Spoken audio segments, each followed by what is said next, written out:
بسم الله والحمد لله والصلاة والسلام على رسول الله اما بعد. السلام علیکم و رحمت الله و برکاته.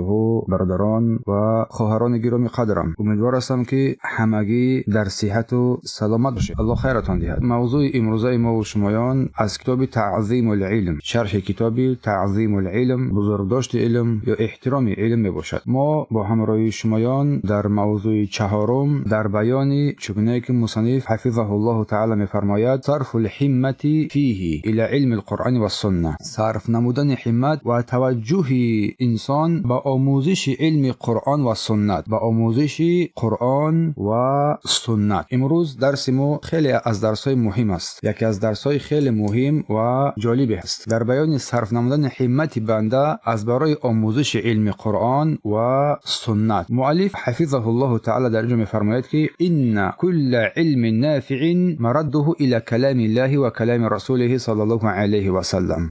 بدون اینکه هر علم فایده بخش برمیگردد به سوی کلام الله و به سوی کلام رسول الله صلی الله علیه و سلم. و میفرماید و باقی العلوم اما قادم لهما. و سپس میفرماید مؤلف یک سخن خیلی زیبایی را برای ما و شمایان بیان مینماید که میگوید باقی مانده علم ها، دیگر علم های دنیوی که هستند یا در خدمت قرآن و سنت هستند که از آنها با اندازه گرفته می شود که این خدمت را تأمین کرده شود، یا علم هستند که تماما بیگانه اند از قرآن و سنت که ندانستن این علم ها برای انسان زیانی ندارد و برای انسان فایده هم نمی بخشد. پس همه علم ها برمیگردد به سوی قرآن کلام الله سبحانه و تعالی و سنت او صلی الله علیه و سلم و با آنها امر شده است، یکی با آنها امر کرده شد. پیامبر صلی الله علیه و سلم چگونه ای که الله سبحانه و تعالی او را فرمود فاستمسک بالذی اوحی الیک انک علی صراط مستقیم. در اینجا الله سبحانه و تعالی خطاب به سوی پیامبر و به سوی تمام ما و شما مینماید، میفرماید که پس محکم نگاه دار ای رسول، محکم نگاه دار آنچه را که الله در این قرآن در کتابش با تو امر کرده است. البته تو در راه راستی، در راه حقی، در دین اسلام قرار داری. سوره زخرف آیه 43. و سپس در اینجا مؤلف میگوید که بگو آیا با ابوالقاسم یعنی که با محمد صلی الله علیه و سلم به غیر از قرآن و سنت چیز دیگری وحی شده بود؟ در اینجا سوال را به سمع ما و شما مطرح میکند. میگه بگو، جواب بده بر این سوال، آیا بر این ابوالقاسم یعنی که بر محمد صلی الله علیه و سلم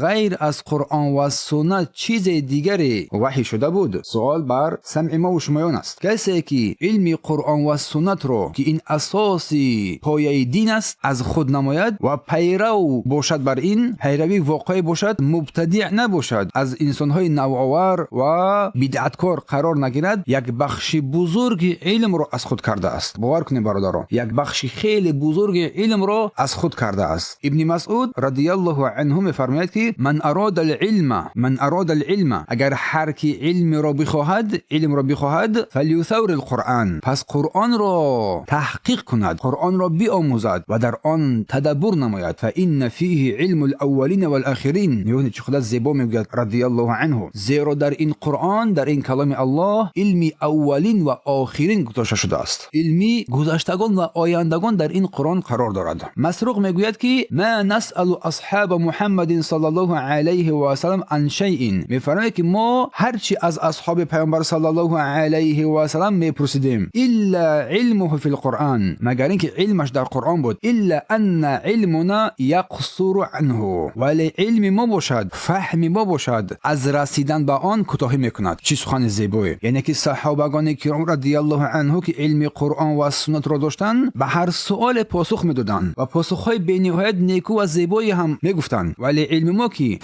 که فهم قرآن و سنت را تقصیری دارد، کوتاهی دارد، همین است که ما جاهل موندیم. ابن عباس رضی الله عنهما نسبت داده شده است که چنین شعری را بیان کردند: تمام علم در قرآن است ولی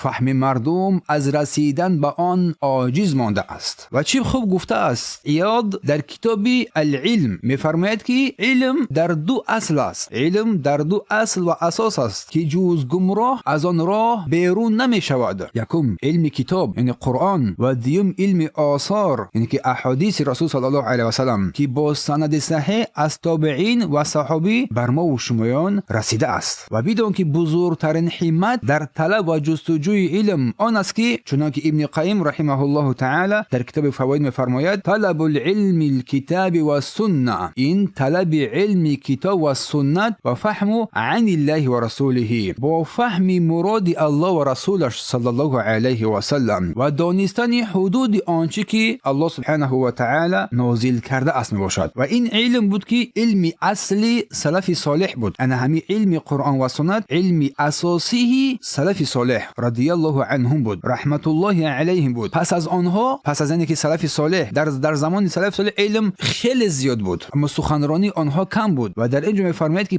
پس از آنها کسانی که پس از سلف صالح آمدن میگویند که سخن زیاد شد در آنچه که نه فایده ای نمیبخشد، یعنی که سخنها خیلی زیاد شدند و علم در سلف صالح بیشتر بود و سخنگویی کمتر بود. حماد ابن زید روایت میکند که میفرماید که گفتم به ایوب سختیانی آیا امروز علم بیشتر است یا در زمانهای پیش؟ آیا امروز علم بیشتر است یا در زمانهای پیش؟ چی سخن زیبایی گفتن که امروز گفتار یعنی سخن و بحث بیشتر شده است اما علم در زمانهای پیش بیشتر بود و زیادتر بود. و شارح شیخ صالح الله او را موفق گرداند میفرماید که مؤلف الله او را موفق گرداند در اینجا مقصد چهارم از مقصدهای بزرگ داشتن علم رو ذکر کرد برای ما و شما و آنچه گفت رویانیدن تمام همت نفس برای آموزش قرآن و سنت، رویانیدن تمام همت نفس برای آموزش قرآن و سنت، یعنی باید تلاش نماید و دقت بدهد و اساس آموزش علم رو انسان روانه کند به سوی قرآن و سنت. اساس علم انسان به سوی علمهای قرآن و سنت باید روانه شود. چرا؟ اینجا سوال میشد که چرا؟ زیرا همه علمهای فایده‌ناک به قرآن و سنت برمیگردد. تمام علمهای فایده‌ناک به سوی قرآن و سنت برمیگردد. هر علمی که حقیقتا سودمند است اصل و بنیادش در کلام الله و کلام رسول الله صلی الله علیه و سلم جای گرفته است و نهفته است. سپس مؤلف ذکر کرد که علمهای دیگر دو حالت دارند. غیر علم قرآن و سنت دیگر علمها دو حالت دارند. اول میفرماید که حالت اول علمهایی که خدمت میکنند به کلام الله و کلام رسول الله صلی الله علیه و سلم، یعنی علمهایی هستند که تنها خدمتگزاری کتاب الله و سنت پیامبر صلی الله علیه و سلم است. اینها این علم واسطه و ابزار برای فهمیدن قرآن و سنتند، یعنی چیزهایی که به درک درست یاری میرساند، برای فهمش درست بر انسان کمک یاری میکند. و ابن حجر در کتاب فتح الباری در شرح صحیح بخاری آن را چنین توصیف کرده است. میفرماید اینها علمهای گم شده مطلوب شده اند. اینها علمهای گم شده هستند که این علمها طلب کرده می شود، یعنی علمهایی که قصدا جستجو کرده باید شوند، زیرا هدف از آموزش آنها این خدمت قرآن و سنت است. و حالت دوم را ذکر می نماید علمهایی که بیگانه اند از قرآن و سنت و خدمت در آن بیگانه اند و بر قرآن و سنت خدمت هم نمی کنند. و در باره این گونه علمها گفته شده است که ندانستنشون زیان نمی رساند. ندانستن این علمها زیان بر انسان نمی رساند، یعنی اگر کسی آنها را نداند ضرر نمی بیند. و ابن حجر آنها را چنین وصف کرده می‌فرماید که اینها علمهای ضررآور و پرتافته شده اند. اینها علمهای ضررآور و پرتافته شده اند، یعنی علمهایی که فایده کننده نیستند و اهمیت ندارند برای انسان در دینش. سپس شارح شیخ صالح العثیمی الله او را موفق گرداند به سخن ابن مسعود رضی الله عنه اشاره میکند که ابن مسعود چی فرمودند؟ من اراد العلم فلیتور القرآن، هر کسی که علم میخواهد باید تفسیر قرآن را بیاموزد، قرآن را بفهمد و با قرآن روی بیارد و آنها را با تفسیر و تدبر آن بپردازد. یعنی برای دریافت علم باید با دل نیت صاف بر مفهوم و معناهای قرآن و تدبر آن و اندیشه کردن بر آن بپردازد، زیرا در قرآن معرفت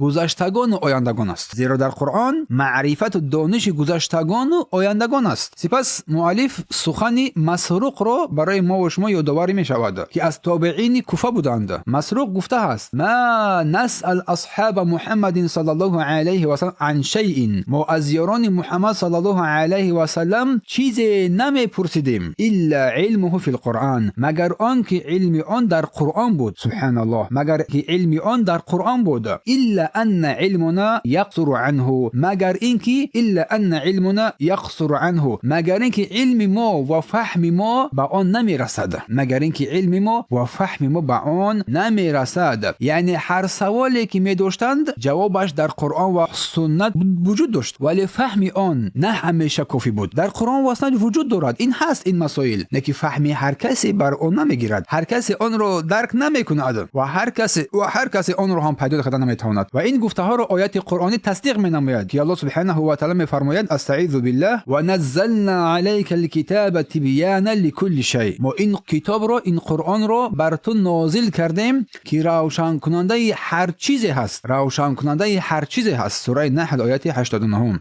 یعنی هر علم فایده‌ناک اصل خود را در قرآن و سنت دارد و هر کس اگر آن را جوید آن را خواهد یافت. و سپس شارح دهنده به سخنان عبدالله ابن عباس اشاره می‌کند و می‌فرماید تمام علم در قرآن است ولی عقلها و فهم مردم از درک آن کوتاهی دارند. و در نهایت در آخر شارح دهنده دو بیت علمی یکی از علماء معتبر قاضی عیاض میگویند که از علماء مالکی هست که فرمودند علم از دو چیزه که هستش اساس است، قرآن و حدیثا راه خلاصی است. یعنی کلام الله نور بخش بود، دیگر سخن پیامبر درست نیز بود. صحابه بگفتند آن راز تحت دل، تابعین گرفتند از ایشان از تحت دل و هر کی بپیچد ز این روشنی راست ماند به ظلمات و گمراهی خاص. چه زیبایی گفتند. پس هر کی این راه روشی صحابگان را انتخاب نماید که اصل علم در آن است و همه علم این در قرآن و سنت قرار دارد، انسان موفق میگردد. اما این را اگر انسان ترک کرد به هیچ وجه انسان در هیچ چیز موفقیت را به دست آورده نمیتواند و موفق نمیشود. و هر کسی که گرفتار نفس خود باشد و هر کی گرفتار هوا و هوس خود باشد و هر کی گرفتار هواخواهی و آرایش های شخصی گردد از هدایت دور میماند و از علم فایده بخش و فایده ناک محروم میگردد. و علم فایده ناک به قدر پاکی و دور بودن از دل انسان به انسان میرسد. علم فایده ناک به قدر پاکی قدر انسان و قلب انسان و روح انسان و دوری بودن از چیزهای چرکنی و آلایش های نفس و بدعت ها و نوآوری ها در قلب انسان قرار میگیرد. اگر دل بنده با توحید یعنی یکتاپرستی و سنت راه و روش پیامبر صلی الله علیه و سلم پاک باشد، الله برای او درهای را از معرفت و علم و دانش باز میکند که دیگران آنها را با این دلهای آلایش و آمیخته با بدعت و گمراهی ها هرگز پیدا کردن نمیتوانند و آنها محروم میمانند. پس بدون برادر و خواهر گرامی اهمیت اصلی در رسیدن بر آموزش علم و فهم درست قرآن و سنت این صادقانه با صدق با اخلاصی کامل و دوری از هر گونه آلایش ها قرار میگیرد. و کلید فهم و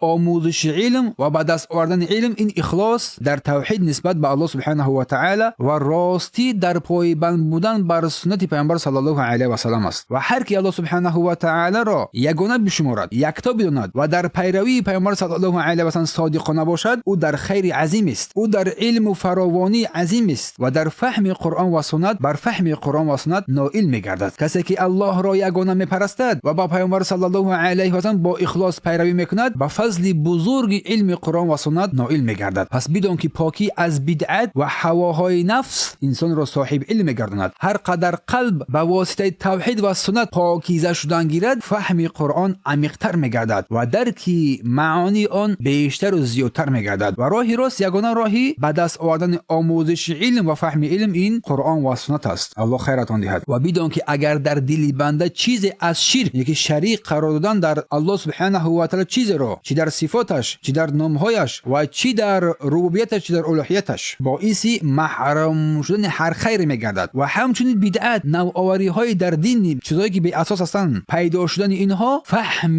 قرآن و سنت را از انسان کشیده میگیرد و فهم قرآن و سنت در انسان پوشیده میماند. زیرا این دو، این شرک و بدعت، آلایش و پلیدی های هستند که همه چیز را نابود میسازند. این دو آلایشی اگر در بنده، در هر کس اگر پیدا بگردد، انسان را تباه میسازد، شاید انسان را هلاک هم بسازد. برای همین در این مورد انسان باید به نهایت اهمیت ویژه‌ای بدهد. یگانه راهی که به سوی درک خیر و نیکویی پنهان شده انسان را برده میرسند این قرآن و سنت است و این را با اخلاص و راستی واقعی پیروی کردن، به این دو چیز سرفرود آوردن، با اخلاص و راستی. در اینجا مؤلف برای ما و شما یک مثال خیلی زیبایی میزند و میگوید که اگر شخص ذهن و ذکاوت و زیرکی خوب داشته باشد ولی دلش پاک نیست به سبب آلودگی به شرک، به بدعت، به گناه و معصیت، پس او نمیتواند علم حقیقی که امیدوار شده است اون را به دست بیاورد. از از علم قرآن و سنت. و یکی از بزرگان گفتن که زیرکی ندا داد و گفت من سود نمیرسانم تا نباشد توفیق از پروردگار. پس خلاصه این است که زیرکی بدون پاکی علم بر انسان سود نمیبخشد، بر انسان فایده نمیدهد. شیخ الاسلام رحمت الله علیه در آخر کتاب حمویه وقتی که از متکلمان، کسانی که سخنور هستند، از فیلسوفان عقایدی که غیر از قرآن و سنت بود میگفتند یاد میکنه و میفرماید آنها را زیرکی، که همون متکلمان رو، فیلسوفها رو، سخنوران رو، سخندانان رو و کسانی که زیرک چالاک بودند بر آنها زیرکی داده شده بود ولی پاکی قلب داده نشده بود. با آنها دانشها داده شده بود ولی فهم و درک عمیق داده نشده بود. الله با آنها گوش، چشم و دلها عطا کرد ولی گوش و چشم و دلهایشان به هیچ چیز بر آنها فایده نبخشید. تا آخر سخن شیخ رحمت الله علیه. و بدون که حکمت اساسی علمی منفعت بخش تنها در حالت پاکی قلب از شرک، از بدعت، از هوا و هوس نفس به دست می آید. در اینجا زیرکی و دانش زیاد بدون پاکی باطنی بر انسان سود و منفعت نمیبخشد، نه در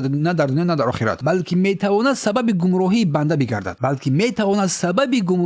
بگردد. العیاذ بالله. در اینجا مؤلف حفظه الله تعالی ذکر میکنه که بلندترین هدف در طلب علم این هدف است که انسان در جستجوی علم قرآن و سنت باشد. این اول. دوم فهم واقعی سخنان الله و سخنان پیامبر صلی الله علیه و سلم را به دست بیارد، یعنی دریافت آن چیزی که شریعت بر بنده، بر ما و شمایان در قرآن و سنت بیان کرده است و از ما طلب شده است، به مانند علم حدود الله سبحانه و تعالی و احکام نازل شده او، یعنی دانستن محدودیت ها و قانون هایی که الله سبحانه و تعالی بر بندگانش نازل کرده است و فرموده است. سپس مؤلف حفظه الله تعالی ذکر میکند که این همه علم سلف صالح رحمه الله تعالی رحمت الله علیهم قرآن و سنت بود و بعد سلف صالح سخنان بیهوده زیاد شد و در زمان سلف صالح علم بیشتر بود، زیرا دانش آنها تنها از قرآن، دانش آنها اساس یافته بود تنها از قرآن و سنت. در اطراف این دو چیز دور میزد و در زمان بعدی باشد، بعد آنها که تا حال ما قرار داریم با رفتن میگیرد، از آنها میگه سخنان بیفایده زیاد شد. به خاطر چیز میفرماید که زیرا مردم با گسترش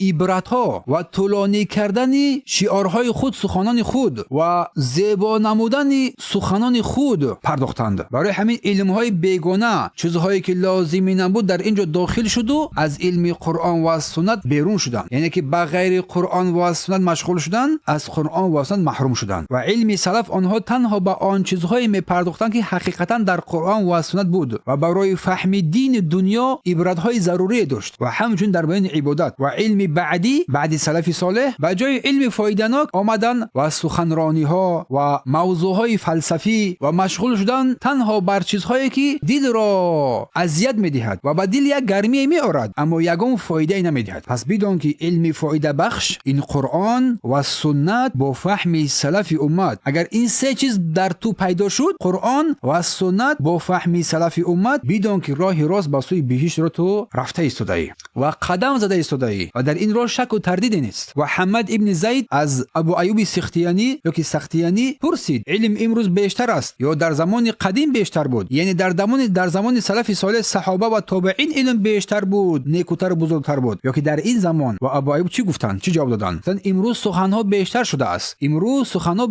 است، یعنی تقسیمات علمی زیاد شده است، ولی علم در زمان قدیم بیشتر بود، یعنی دانش آنها از قرآن و سنت گرفته شده بود. پس در اینجا سوال میشه که چرا علم سلف از صحابه و تابعین برتر بود؟ برای چی؟ چرا؟ چون قلبهایشان به قرآن و سنت علاقه‌مند بود، چون قلبهای آنها به قرآن و سنت علاقه‌مند بود. آنها فقط با فهم قرآن و حدیث مشغول بودند و از سخنان بیهوده خودداری میکردند. به جای طولانی کردن در شرح تفسیر، اجمال آن را، خلاصه آن را بیان میکردند و قناعتمند میشدند. کلمه های آنها کم بود اما برکت هایش زیاد بود، یعنی که یک اشاره کوتاه بود که معناهایش خیلی عمیق و چقور بود. اما سوال در اینجا که چرا سخن متأخرین کم برکت شدند؟ چرا سخن متأخرین، کسانی که بعد آمدن، برکت آنها کم شد اما سخن آنها زیاد؟ ابن عبدالعزیز در شرح عقیده طحاویه میفرماید که سخن متأخرین بسیار است ولی برکت ندارد، برعکس سخن متقدمین که کم است ولی برکت زیادی دارد. و ابن قیم رحمه الله تعالی مدارج السالکین اشاره به این معنا کردن میفرماید که فضائل سخن اولین، فضیلت های سخنان اولین، کسانی که در اول بودن، از آنجا شد که قلبهایشان با قرآن و سنت پیوست بود و مقصد آنها خالصانه در جستجوی علم بود، بعد از آوردن علم و تبلیغ آن رساندن آن بود به دیگران. وقتی که این نیت‌های پاکی که آنها داشتند در متأخرین، کسانی که بعد آمدن، آمیخته و سوس شد، سخنهایشان بسیار شد و منفعتشان کم گرد. یکی از صالحان، یکی از عابدان که نامش حمد قصار گفتند که چرا سخنان سلف از سخنان ما فایده اشان بیشتر است؟ او در جواب چی گفت؟ گفتند که زیرا آنها برای احترام اسلام و نجات جان انسان و رضای الله سخن میگفتند. زیرا آنها سلف صالح از گذشتگان ما و شمایان برای احترام اسلام و نصرت آن و نجات جان انسان ها و رضای الله سخن میگفتند. اما ما باشیم برای احترام خود و تحصیل بعد از آوردن دنیا و قناعتمندی مردم سخن میگوییم. همین است که علم از ما گرفته شد، فهم از ما گرفته شد، دانش از ما گرفته شد. این سخن بیهقی در شعب الایمان و همچنین ابو نعیم در حلیة الاولیاء روایت کردند. در شیخ میفرماید که اگر شما مقصدهای آدمان را مقایسه کنید، میتوانید بفهمید که چگونه سخنان اولین و آخرین فرق زیادی دارد. آسمان تا زمین را فرق مینامد. وقتی که مقصدهای اولیان درست بود و پاک بود، بدون آلایش بود، سخن آنها برکت داشت و فایده به دست می آورد و فایده ناک بود. اما وقتی که مقصدهای متأخرین ضعیف شد، سخن آنها بسیار شد و کم فایده ناک شد. بدون که هر فایده ناکی از مقصدهای انسان وابستگی دارد و پیدا می شود. اگر مقصد انسان درست باشد و پاک باشد، حتی یک سخن هم می تواند فایده ناک و پرقیمت باشد و پرمعنی بگردد. در حالی که بسیار سخن گفتن و به مقصد و راه درست را انتخاب نکردن، این فایده اش کم است و برای انسان سودی هم نمی آورد. پروردگار برای ما علم سودمند و راهی که اولین بودن نصیب گردان و پروردگار ما را از هر گونه آلایش و از هر گونه چیزی که در آن راضی تو نیست یا در آن غضب تو است، ما را از آن دور بساز و بر ما توفیق را عطا فرما که به سوی علم قرآن و سنت باز بگردیم و پروردگار و فهم آن را در قلب‌های ما جایگزین بگردان و بر ما توفیق را عطا فرما که به سوی کتاب تو باز بگردیم. سبحانك اللهم و بحمدك اشهد ان لا اله الا انت استغفرك و اتوب الیه. بارک الله فیکم.